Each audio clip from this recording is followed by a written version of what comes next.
está entrando no ar. Debate 93.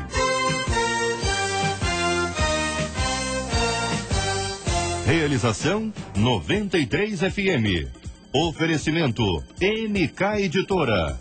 Apresentação J.R. Vargas. Alô, meu irmão. Alô, minha irmã. Aqui fala J.R. Vargas. Estamos de volta, começando aqui mais uma super edição do nosso Debate 93 de hoje, nessa quinta-feira, dia 17 de fevereiro de 2011. Que a bênção do Senhor esteja aí sobre a sua vida, sobre a sua casa, sobre a sua família, sobre o seu trabalho. Que a bênção do Senhor esteja com você, onde quer que você vá, onde quer que você esteja. Receba um carinhoso abraço em nome de toda a nossa equipe, que já está aqui a postos para te atender, para te receber, para te ouvir. Você liga, você fala com o Debate 93.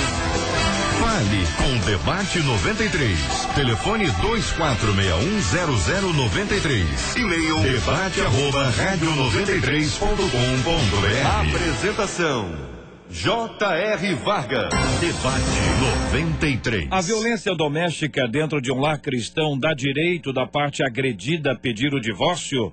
A violência no casamento pode ser considerada traição e quebra de aliança? A violência verbal é a mesma coisa que a violência física?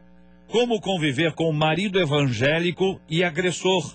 É possível que um casamento assolado pela violência seja completamente restaurado?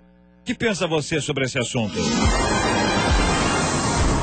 Você ouve Debate 93 com J.R. Vargas. Pastora Daniele Carneiro, da comunidade Vida em Cristo de Vila Isabel, está conosco hoje, é a nossa menina da mesa. Bom dia, bem-vinda. A senhora destacou a frase: a violência doméstica dentro de um lar cristão dá o direito da parte agredida a pedir o divórcio? Que pensa a irmã sobre esse assunto? Bom dia, JR, bom dia, debatedores, bom dia a todos os ouvintes. Bem, eu gostaria de frisar, antes de responder propriamente a questão, que violência doméstica, é bom frisar porque muitas pessoas acham que ela abrange apenas violência física, né? E a violência doméstica, ela se desdobra de várias formas. Pode ser violência física, psicológica, moral, sexual, patrimonial.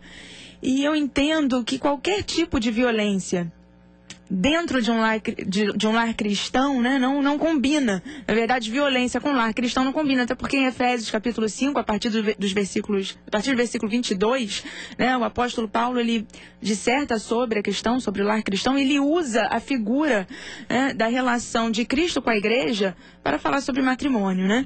E Cristo, ele ama a igreja, o marido dele deve amar a esposa assim como Cristo amou a igreja. Então, em primeiro lugar, eu gostaria de frisar que violência doméstica não combina em qualquer lar, muito menos num lar cristão, que deve viver dentro dos princípios de Cristo. Agora, respondendo à questão, eu entendo que antes de se buscar o divórcio, que eu entendo como último recurso, deve-se buscar a transformação, a restauração do relacionamento através de arrependimento, através do perdão. Agora, se por acaso, né, a postura do agressor se mantiver, se ele não se arrepender, se não mudar, e se houver perigo à integridade física da mulher, eu entendo que o texto de 1 Coríntios, capítulo 7, versículos 10 e 11, se aplica. Eu poderia até ler aqui. Ora, aos casados ordeno eu, não o Senhor, ordeno não eu, mas o Senhor, que a mulher não se separe do marido. Se, porém, ela vier a separar-se, que não se case ou que se reconcilie com seu marido, e que o marido não se aparte da mulher. Então, a partir do momento que há um perigo à integridade física e não há uma mudança da parte do agressor, eu creio que esse texto poderia se aplicar. Tudo bem. Pastor Hélio André, da Igreja Batista Nova Filadélfia, no Grande Rio. Bom dia, bem-vindo, pastor. A violência doméstica dentro de um lar cristão dá o direito da parte agredida a pedir o divórcio? O senhor concorda com o que disse a pastora até aqui? Bom dia, JR, bom dia a todos da 93. É um prazer estar de volta, uma alegria. Concordo em parte. tendo em vista que o texto que a nossa colega utilizou se referia a um contexto histórico que na igreja de Corintos, as pessoas, as mulheres que estavam casadas com homens não crentes, pagãos, elas começaram a decidir se separar devido ao vínculo da ideia do jugo desigual. Entretanto, o apóstolo Paulo, ele orientou que a mulher crente santificava o marido descrente. Embora ele descrente, ela crente, os dois não eram impuros, mas santos pelo evangelho pelo matrimônio, pelo vínculo do casamento como instituição divina. Entendo que o divórcio, à luz da Bíblia, ele não existe, né? À luz de Deus, ele não existe. Deus por o casamento dissolúvel. Deus fez o casamento para perdurar para sempre. Entretanto, nas questões que nós estamos vendo aqui como violência, né, como agressão física, nós podemos ter alguns mecanismos que farão com que esse casamento possa ser restaurado. Se ao findar de toda a exploração desses caminhos, perceber que esse casamento ou que esse agressor perdure e continue, então entende-se que é melhor a mulher se separar. Entretanto, o separar da mulher, a Bíblia diz a ela que ela permaneça só. E se essa mulher tem essa condição de separar e permanecer só, sem se casar, não é? Até que o agressor tome outra postura, ou casse de novo, ela está liberada para um novo casamento, se ela conseguir fazer isso, eu entendo que é um caminho, mas um dos últimos caminhos a ser tomado. Isso só aqui colocando, claro. Até para esclarecer, foi justamente isso que eu falei quando li, inclusive, o texto do versículo 11, né? Porque o texto diz justamente que a mulher não deve se casar. E eu mencionei, inclusive, que o divórcio é o último recurso, né? Esgotadas todas as possibilidades, porque eu entendo que Deus, a parte foi no final de se separar. Qual é a condição de se separar? Mas exatamente, nesse quando se esgotam todos os recursos, não, e mas quando realmente nesse contexto era o casamento. Não era violência, era o casamento entre pessoas de religião diferente, né? Eu entendo aqui a questão, o apóstolo Paulo, a Bíblia ela não fala exatamente sobre violência, né, doméstica, não aborda esse tema. Mas eu acho que esse versículo... Para a pastora cabe, eu entendi. Eu acho que cabe, até porque a gente viu a história da Maria da Penha, né? Que inclusive deu nome à lei. É um caso muito complicado, eu já estive, inclusive, aconselhando muitas mulheres a respeito disso, nos anos do ministério, e nós sempre buscamos a restauração, né, do casamento, do lar. Agora, nesse caso do texto bíblico aí, que é bastante interessante, o texto fala sobre os maridos pagãos. O resultado do paganismo na vida dele, o texto não menciona. E também a gente não pode ficar na adivinhação, mas a gente tem algumas possibilidades bastante claras, porque do que esse povo de Corinto foi liberto, do tipo de religiosidade que tinha marcas de insanidade, de falta absoluta de equilíbrio, então possivelmente essas mulheres estivessem imensamente preocupadas com isso, inclusive sofrendo. Quando a gente traz para cá hoje, a gente precisa colocar algumas coisas em tela aqui. Por exemplo, se a mulher está apanhando, e vou me ater aqui à questão física, depois a gente entra nas outras aqui que são muito importantes, estão aqui já descritas, mas na questão física, a mulher que está apanhando, e a gente vai aconselhar para, não, aguenta firme aí, vão até o final. Até o final é o quê? O que é o final? Pois é. Pastor Carlos Pedro, da Assembleia de Deus na Itaoca, bom dia, bem-vindo, meu irmão. Bom dia, meu amado JR, bom dia aos irmãos pastores debatedores aqui, a você que nos ouve, um grande abraço para o nosso povo em todo o complexo do Alemão.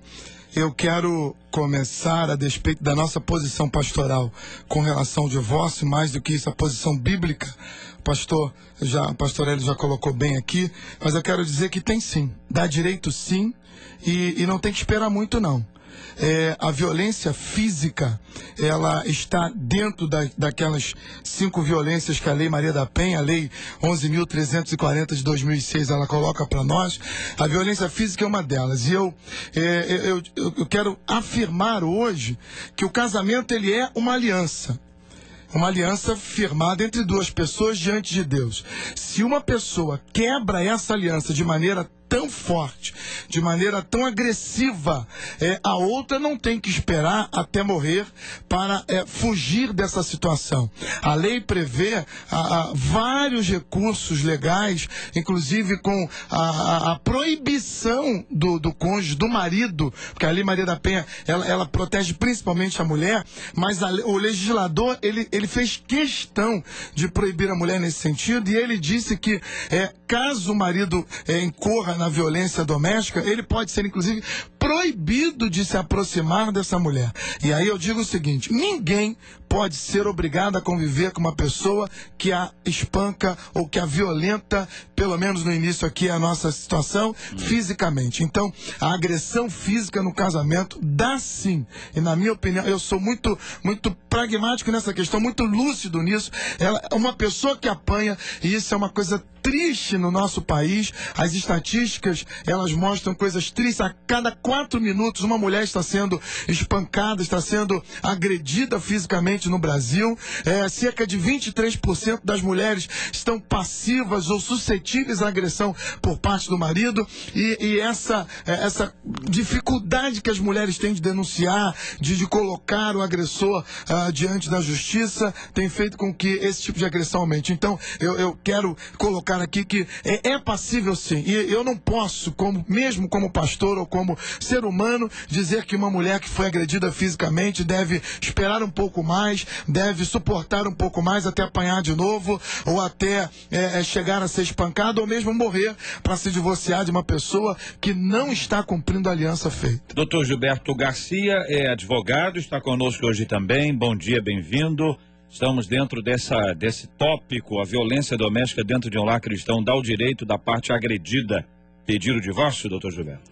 JR, bom dia, debatedores, bom dia, você que nos ouve, bom dia. Fique atento, esse debate certamente vai ajudar você a ajudar outras pessoas e se ajudar também.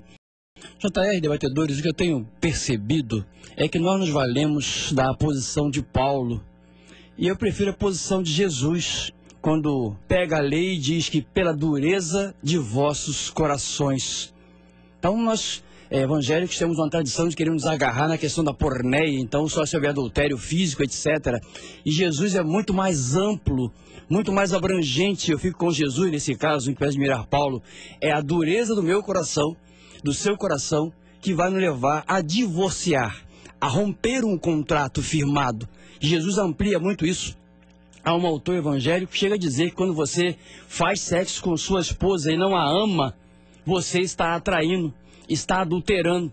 Você está casado com ela no papel, casou na igreja, todo mundo sabe que você é casado, mas você não a ama. Você está traindo, está adulterando, irmãos. E aí o debate se amplia. Mas ficando nesse ponto, JR, o que tem me chamado a atenção é que eu assessoro e tenho dado contribuição como voluntário em algumas instituições, e é assustador saber que 80% das mulheres que apanham de maridos evangélicos. 80% são dados de entidades e instituições, debatedores, que vão às entidades, aos órgãos reclamar, falar, são mulheres evangélicas que apanham de homens evangélicos. E um percentual muito grande desses homens são diáconos, presbíteros, pastores, líderes, que com base na Bíblia querem que a mulher seja submissa a ele na base da mão ungida, da pancada. Então eu entendo sim que há um rompimento do contrato. Não é à toa que se casa no cartório, né, gente? Por que tem cartório? Porque é um contrato legal, um contrato espiritual, um contrato moral, um contrato social, um contrato emocional. A agressão rompe esse contrato. Rompido o contrato, não há mais falar em casamento no sentido espiritual, físico, legal, moral ou social. E como já bem lembrou aqui o querido pastor que me antecedeu, a Lei Maria da Penha trouxe uma amplitude, irmãos, sensacional. Ela fala em agressão física, em agressão moral, em agressão sexual, em agressão econômica, em agressão psicológica. E aqui nós estamos só, por enquanto, falando da agressão física. Então, se rompeu-se o contrato, rompeu-se o casamento. JR, em que pese todas as gravidades que pairem sobre o agressor, por não concordar a agressão no casamento, faço também. Entendo que o texto bíblico não permite essa subjetividade. O texto bíblico vai restringir, sim, a pornéia, a relação sexual ilícita. Essa é a restrição. Quando Jesus é abordado pelos fariseus, havia uma pegadinha para Jesus, porque João Batista já estava morto por ter denunciado